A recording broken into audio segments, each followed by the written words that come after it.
محمد علي بقى والي على مصر، واخد عليه العهود والمواثيق انه ما يصدرش اي قرار الا بمشورتهم وانه يحكم بالعدل.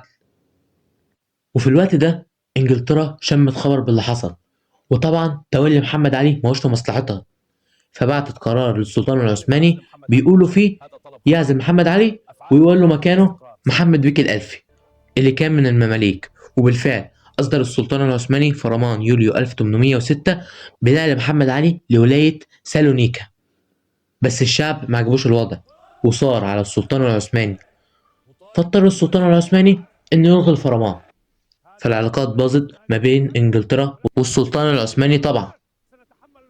وطبعا بريطانيا ما صدقت وجات لها على طبق من فضة، فبعتت حملة عسكرية على مصر بقيادة فريزر في مارس 1807، وكان هدفهم الأول احتلال مصر وخلع محمد علي وتولي محمد بيك الألفي مكانه. بس طبعا أخدوا الصدمة الكبيرة ولقوا محمد علي مجهز لهم جيش ضخم واتهزموا. وطبعا محمد علي كان عايز ينفرد بالحكم بدون وصاية أو رقابة شعبية، فقرر يتخلص من الزعامة الشعبية. تحيا مصر مستقلة، تحيا مصر حرة مستقلة، تحيا مصر. واللي كان قائدها عمر مكرم، فقرر استبعاده ونفيه إلى دمياط سنة 1809.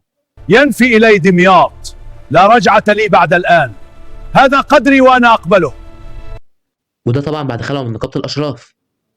وطبعا ما عادش لمحمد علي غير المماليك اللي كانوا مسببين فوضى ومشاكل كتيرة في الدولة، فقرر يدبر لهم مذبحة في القلعة. وفي سنة 1811 دعاهم للاحتفال في القلعة، وفي اللحظة الحاسمة خلص عليهم، وكانت قسوة بس كانت نهاية الفوضى وبداية الدولة الحديثة.